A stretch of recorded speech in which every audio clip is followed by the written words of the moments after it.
রিজকি আরবাআত আবওয়াব, রিজিকের মূল প্রধান হলো 4টা স্তর। তার মধ্যে সর্বনিম্ন স্তর হচ্ছে আদনা আবওয়াবির রিজক, অর্থাৎ রিজিকের সর্বনিম্ন স্তরের নাম হচ্ছে টাকা পয়সা ধন দৌলত।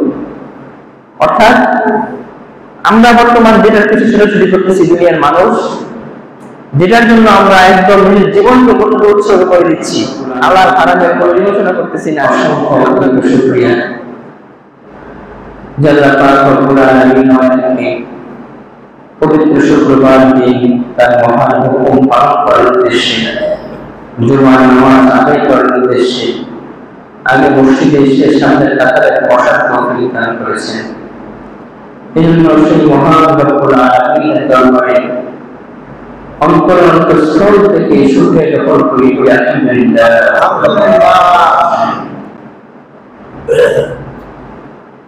সূরা হুদের 6 নম্বর আয়াতে কারিমা তেলাওয়াত করেছে।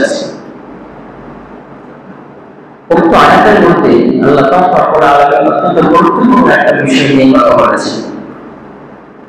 আয়াতের সাময়িক তর্জমা হচ্ছে, আল্লাহ বলছেন ওয়া মিন দাআতিন ফিল আরদ, এমন কোন চতুষ্পদ জানোয়ার বা এমন কোন জন্তু পৃথিবীতে নাই, প্রাণী পৃথিবীতে নাই, দাআতিন ফিল আরদি ইল্লা আলাল্লাহি রিজকুহা, যার রিজিকের জিম্মাদারি আল্লাহর কাছে নাই। অর্থাৎ যত প্রাণী দুনিয়াতে আছে সকল প্রাণীর রিজিকের যে চাহিদা, এই চাহিদার দায়িত্ব বা এটা পূরণের দায়িত্ব একমাত্র আল্লাহ পাক রব্বুল আলামিনের। এই কথাই তিনি আয়াতের মধ্যে বলেছেন এবং এই বিষয়টা অত্যন্ত গুরুত্বপূর্ণ একটা বিষয়। রিজিকটা আমাদের জীবনের সাথে এমন ভাবে জড়িত যে রিজিক যদি না থাকে আমরা বাঁচতেই পারবো না। এই যে আমরা সারাদিন কত কষ্ট করি, কারো ডিউটি 8 ঘন্টা, কারো 12 ঘন্টা, 20 ঘন্টা ডিউটির লোক আছে দুনিয়াতে। তো এত পরিশ্রম, এত কাজ করবো কেন করি আমরা? শুধুমাত্র 3 বেলা খাবার আর একটা উত্তম জীবন ব্যবস্থা তৈরি করব। আর এই সব কিছুর মূলই হলো, এটার নামই হলো রিজিক। রিজিক শব্দের বাংলা অর্থ হচ্ছে জীবিকা। জীবন নির্ধারণের জন্য যা কিছু প্রয়োজন সবকিছুকেই রিজক শব্দটা আরবিতে ব্যবহার করা হয়। তবে তাফসীর বাইজাবি শরীফে রিজকের আরো 4টা ব্যাখ্যা করেছেন, যে রিজকের 4টা স্তর আছে। সাধারণভাবে আমরা জানি টাকা পয়সা, বাড়ি গাড়ি বা বাসস্থান, এই সমস্ত জিনিস হলো আমাদের রিজক, আমরা এটা মনে করি আর কি। কিন্তু এগুলো রিজকের একদম তুচ্ছ একটা জিনিস। যদিও এগুলো রিজক, কিন্তু রিজকের অনেকগুলো শাখা প্রশাখা আছে। তার মধ্যে টাকা পয়সা, বাড়ি গাড়ির যে শাখাটা, এটা অত্যন্ত নিম্ন পর্যায়ের একটা শাখা। এর নিচে রিজকের আর কোনো স্তর নাই। রিজকের আরো অনেকগুলো স্তর রয়েছে। তো তাফসীরে বাইজাবিতে আসছে এরকম ভাবে যে রিজকি আরবাআত আবওয়াব, রিজিকের মূল প্রধান হলো 4টা স্তর। তার মধ্যে সর্বনিম্ন স্তর হচ্ছে আদনা আবওয়াবির রিজক, অর্থাৎ রিজিকের সর্বনিম্ন স্তরের নাম হচ্ছে টাকা পয়সা ধন দৌলত। অর্থাৎ আমরা বর্তমান যেটার পিছনে ছোটাছুটি করতেছি দুনিয়ার মানুষ, যেটার জন্য আমরা একদম নিজের জীবনকে উৎসর্গ করে দিচ্ছি, আল্লাহর হারামের কোনো বিবেচনা করতেছি না, আল্লাহর হুকুমকে লঙ্ঘন করতেছি, আল্লাহর বিধানকে লঙ্ঘন করে এই টাকা পয়সা দুনিয়ার পিছনে ছুটতেছি, এটা শুধুমাত্র তুচ্ছ রিজিকের সর্বনিম্ন স্তর। এর থেকে নিচে আর কোন স্তর করতে পারে না রিজিকের। কোরআনে আসছে, রাসূল কারীম সাল্লাল্লাহু আলাইহি ওয়াসাল্লাম হাদিস শরীফে বলেছেন, কোরআনে কারীমে এরকম ভাবে আসছে যে আল মালু ওয়াল বানুনা জিনাতুল হায়াতুদ দুনিয়া, যে সন্তান সন্ততি আর সম্পদ এটা হচ্ছে পার্থিব জীবনের শোভা। দুনিয়াতে এটাকে সৌন্দর্যের জন্য আল্লাহ রাব্বুল আলামিন দিয়েছেন। অর্থাৎ শোপিস, শোপিসকে আমরা কি করি, কিনে নিয়ে এসে ড্রেসিং টেবিল বা যে কোনো শোপিসের ভিতরে রেখে দিই দেখানোর জন্য, একটা সৌন্দর্যের জন্য। ঠিক আমাদের সম্পদগুলো, সন্তান, এগুলো আল্লাহ রাব্বুল আলামিন দিয়েছেন শোপিস হিসাবে। এটা একটা সৌন্দর্য আমাদের দুনিয়ার জীবনের মধ্যে, কিন্তু এটাই রিজিকের সবকিছু না। রিজিকের একটা ছোট্ট তুচ্ছ একটা অংশ এই সম্পদ, দুনিয়ার ভোগ বিলাসিতা এগুলো। আবার হাদিসে এরকম বলা আসছে, আল্লাহ হাবিব সাল্লাল্লাহু আলাইহি ওয়াসাল্লাম বলতেছেন, ইন্না লিকুল্লি কওমিন ফিতনা, অপরাপর পূর্ববর্তী সকল উম্মতের জন্য আল্লাহ রাব্বুল আলামিন একটা পরীক্ষার বস্তু দিয়েছেন। একের অধিকও দিয়েছেন, একটাও দিয়েছেন। কোন কোন বিষয় দিয়ে আল্লাহ রাব্বুল আলামিন পূর্ববর্তী সকল উম্মতকে পরীক্ষা করেছেন। তো সেই পরীক্ষার মধ্যে আল্লাহর হাবিব বললেন, অফিতনাতি ফিতনাতু উম্মতি, আর আমার উম্মতের মধ্যে ফিতনার বস্তু হচ্ছে আল মাল, সম্পদ, অর্থাৎ পরীক্ষার বিষয়। এই সম্পদ দিয়ে আল্লাহ রাব্বুল আলামিন আপনার কাছ থেকে পরীক্ষা করে নেবেন। তাহলে এই যে সম্পদ, এটা হলো রিজকের সর্বনিম্ন এবং নিচু একটা স্তর। এবার আসলে দ্বিতীয় স্তর, যেটাকে বলা হয় রিজকের সর্বোচ্চ স্তর। এর উপরে রিজকের কোন স্তর হতে পারে না, যেটা আমরা ভাবতেও পারবো না। সেটা হচ্ছে শারীরিক সুস্থতা এবং মানসিক সুস্থতা। শারীরিক সুস্থতা এবং মানসিক সুস্থতা হলো রিজিকের সর্বোচ্চ, একদম এর উপরে কোনো স্তর হতে পারে না রিজিকের। তো এটা আমাদের সমাজে আমরা অনেক ভুল করে থাকি। সবাই বর্তমান বলে যে রিজিকের অভাব, রিজিকের অভাব। এটা বলতে উদ্দেশ্য করে টাকা পয়সার অভাব, খানা দানার অভাব, বাড়ি গাড়ির অভাব, এটা উদ্দেশ্য করে সবাই।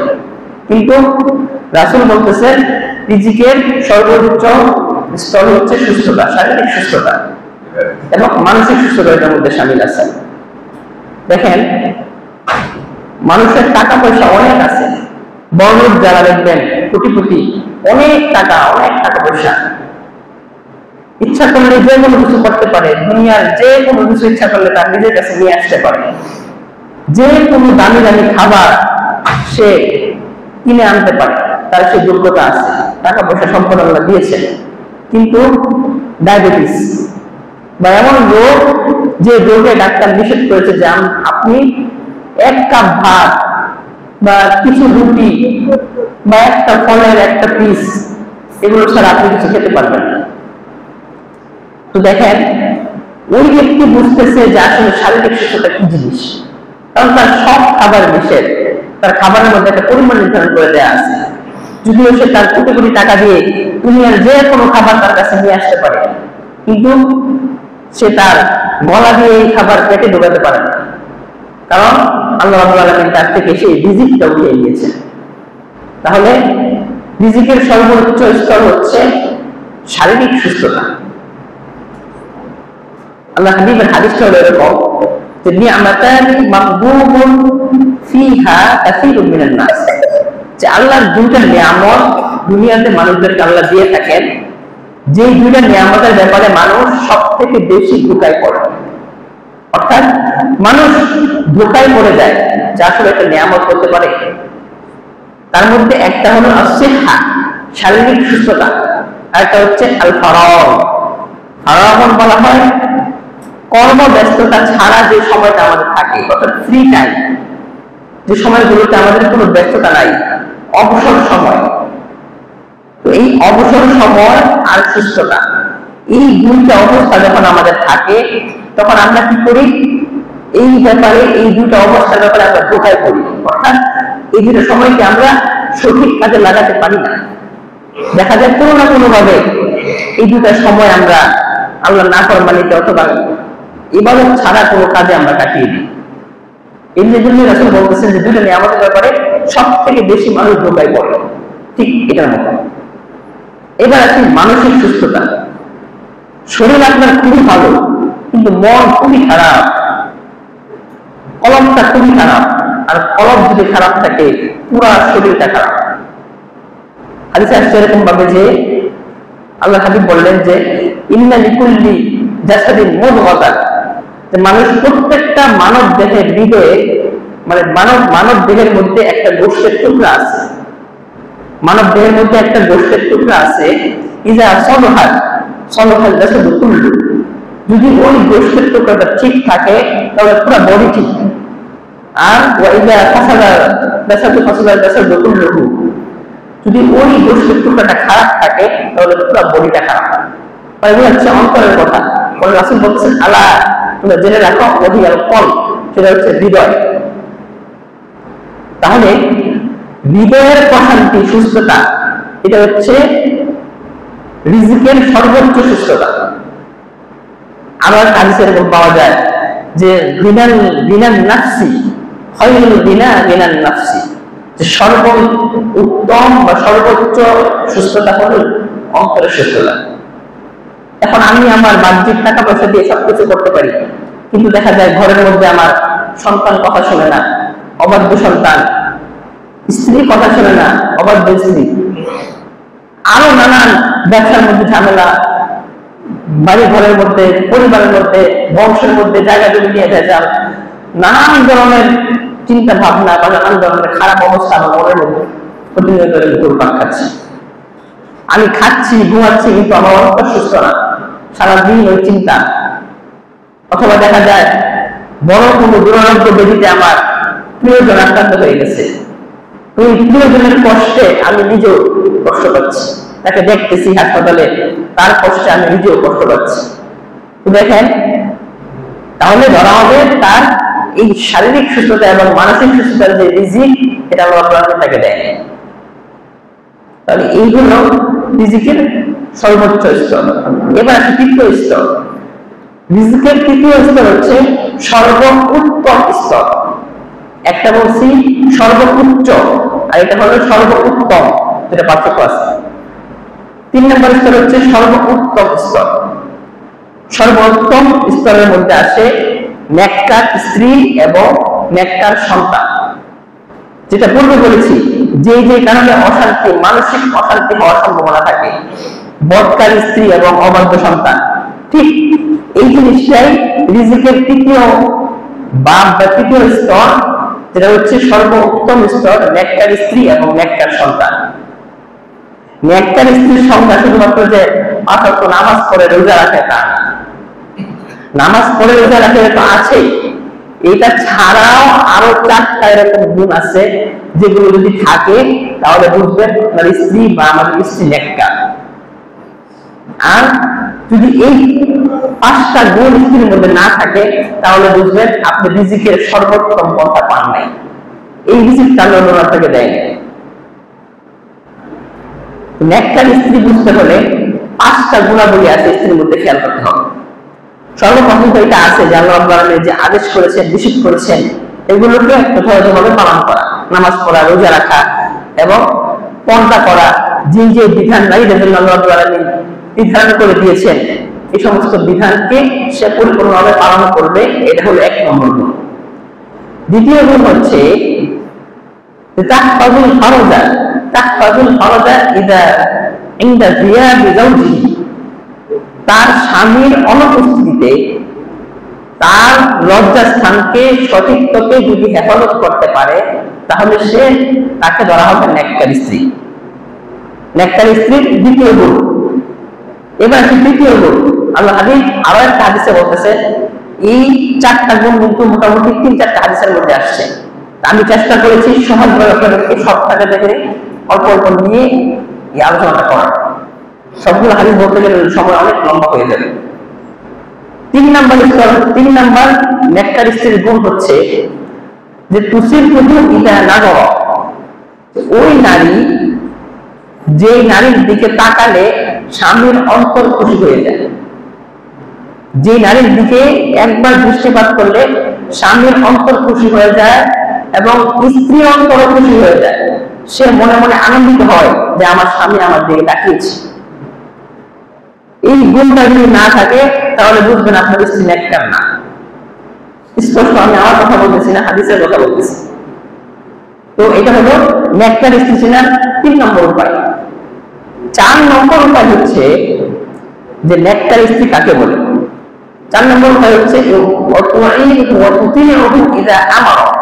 স্বামী যখন কোন বিষয়ের আদেশ করবে, স্ত্রী কোনো বাক্য ব্যয় না করে, কোনো আপত্তি না তুলে, অন্ধের মতো যে একটা বিশ্বাস বলে আদেশ করেছে আমাকে পালন করতে হবে, একমাত্র আল্লাহর নাফরমানির আদেশ ছাড়া। এবং স্বামী যদি বলে তোমার নামাজ পড়া লাগবে না, বসে থাকো, এটা পালন করতে স্ত্রী বাধ্য না, সেটা আবার ভিন্ন কথা। আল্লাহর হুকুমের ভিতরে ইসলামী শরীয়তের আইনে যেটা জায়েজ, ওই রকম কাজের কোন কাজের আদেশ যদি স্বামী করে স্ত্রীকে এবং স্ত্রী যদি সেটা পালন করে তাহলে বুঝবেন স্ত্রী নেককার। আর যদি আপত্তি করে, করতে চায় না, তাহলে সমর্থন করে না, তাহলে বুঝবেন স্ত্রী নেককার। এগুলো 4 নম্বর নেককার স্ত্রী চেনার 4 নম্বর উপায়। 5 নম্বর উপায় সর্বশেষ, সেটা হলো ওয়ালা তুখালিফুহু ফি নাফসিহা ওয়া মালিহা বিমা ইয়াকরাহু। স্বামী যেটাকে নিজের জন্য অপছন্দ করে, স্ত্রীও ঠিক সেই জিনিসটাই তার জন্য অপছন্দ করবে। এমন না যে স্বামী যেটাকে অপছন্দ করে স্ত্রী সেটাকে পছন্দ করে, তার কাছে এটা ভালো লাগে, এমন না। স্বামীর পছন্দ স্ত্রীর পছন্দ, স্ত্রীর পছন্দ স্বামীর পছন্দ। যদি এরকম হয় যে আপনি যেটা বলতেছেন আপনার পছন্দ স্ত্রীর পছন্দ, আপনার অপছন্দ স্ত্রীর পছন্দ, তাহলে বুঝে যাবেন স্ত্রীর নেককার। এই 5টা গুণে যদি স্ত্রী গুণান্বিত হয় তাহলে বুঝবেন নেককার স্ত্রী। আর এই নেককার স্ত্রী যদি আপনার জীবনে থাকে তাহলে বুঝবেন রিজকের সর্বোত্তম পন্থা, সর্বোত্তম স্তরে আপনি উন্নীত। আল্লাহ আপনাকে রিজকের সেই স্তরটা আপনাকে দান করেছেন। আর যদি এই অবস্থা না থাকে আপনার, তাহলে বুঝবেন রিজকের সর্বোত্তম স্তর আপনি পান নাই, আল্লাহ আপনাকে দেয়নি। এবার নেককার সন্তান সর্বোত্তম স্তরের ক এবং খ, দ্বিতীয়টা নেককার সন্তান।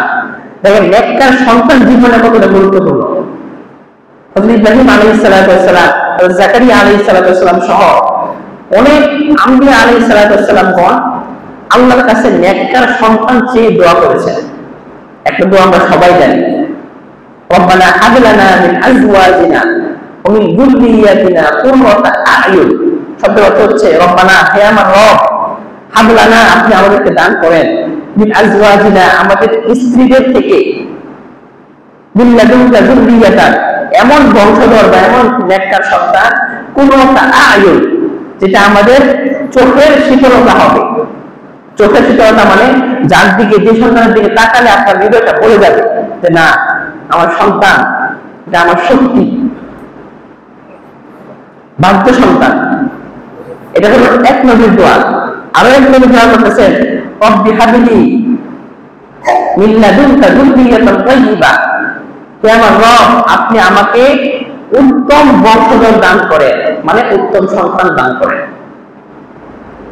আরো এক নবী দোয়া করতেছেন, রব্বি লা তাযারনি ফারদাও ওয়া আনতা খায়রুল ওয়ারিসিন, হে আমার রব, আপনি আমাকে একা ছেড়ে দিয়েন না। একা ছেড়ে দেন না মানে আপনি আমাকে সন্তান হারাভাবে রাখেন না, আমাকে সন্তান দেন। দেখেন নবীদের দোয়াগুলো থেকে স্পষ্ট এটা বুঝে আসে যে সন্তানটা হলো একটা নিয়ামত, আল্লাহর পক্ষ থেকে নেককার সন্তান পাওয়া এটা নিয়ামত, এবং এটা একটা রিজকের অন্তর্ভুক্ত। আর এটা হলো রিজকের সর্বোত্তম স্তর। 3টা স্তর চলে গেল। এবার আছে 4 নম্বর স্তর, এটা হচ্ছে রিজকের পরিপূর্ণ স্তর। খুব ভালো করে খেয়াল রাখবেন। প্রথমে বলেছি রিজকের সর্বনিম্ন স্তর, টাকা পয়সা, ধন দৌলত। তারপরে দ্বিতীয় স্তর হচ্ছে সর্বোচ্চ স্তর, যেটার মধ্যে আসছে কি আসছে, এটার মধ্যে শারীরিক সুস্থতা এবং মানসিক সুস্থতা, মাশাআল্লাহ। এরপরে 3 নম্বর স্তর হচ্ছে যেটা নেককার স্ত্রী এবং নেককার সন্তান। এবার 4 নম্বর রিজকের স্তর হচ্ছে পরিপূর্ণ স্তর। এটাকে বলা হয় আল্লাহ রাব্বুল আলামিনের সন্তুষ্টি। এটা পাওয়া সবথেকে কঠিন। কোরআনে আসছে এরকম ভাবে, সূরা তাওবার একটি আয়াত আল্লাহ বলতেছেন যে ওয়ারিদওয়ানুম মিনাল্লাহি আকবার, আল্লাহর পক্ষ থেকে সন্তুষ্টি পাওয়াটা এটা হলো সবথেকে বড় এবং সবথেকে কঠিন বিষয় বটে। এই রিজিকের স্তরটা এটা সবার কাছে থাকে না, বেশিরভাগ মানুষের কাছে এই স্তরটা থাকে না। আল্লাহ বলেন এই স্তরটা বেশিরভাগ মানুষকে দেন না। দেখেন এই যে 4টা স্তর বললাম রিজিকের, এখন আপনি নিজেই এর মধ্যে ক্যালকুলেশন করে বের করতে পারবেন যে কোন স্তরের রিজিক আপনি পেয়েছেন আর কোনটা আপনি পান নাই। আমাদের কাছে শুধু মনে হয় যে টাকা পয়সা, ধন দৌলত আমার কাছে কম, আমার কাছে একটা গাড়ি আছে, আরেকটা গাড়ি যদি হতো, একটা ফ্ল্যাট যদি আমার হতো। কিন্তু আপনাকে আল্লাহ ফ্ল্যাট দেয় নাই, বাড়ি গাড়ি দেয় নাই, টাকা পয়সা ব্যাংক ব্যালেন্স দেয় নাই, কিন্তু আপনাকে আল্লাহ শারীরিক সুস্থতা দিয়ে রেখেছেন। আপনি রিজিক পেয়ে, আপনি রিজিক পাচ্ছেন প্রতিনিয়ত, আপনি একটা নেককার স্ত্রী পেয়ে গেছেন, আপনি একটা নেককার সন্তান পেয়ে গেছেন, রিজিক তো আপনার ভেতরে আসছে। আপনি আবার সম্পদ তো বললাম সর্বনিম্ন স্তর, আপনাকে সর্বোচ্চ এবং সর্বোত্তম রিজিক আল্লাহ আপনাকে দিয়ে রেখেছেন না, আপনি ছুটতেছেন হলো সর্বনিম্ন উচ্চ যে স্তর, টাকা পয়সা রেখেছেন। দেখেন, এটা হলো আল্লাহ রাব্বুল আলামিন আমাদের জন্য রহমত রিজিকটা।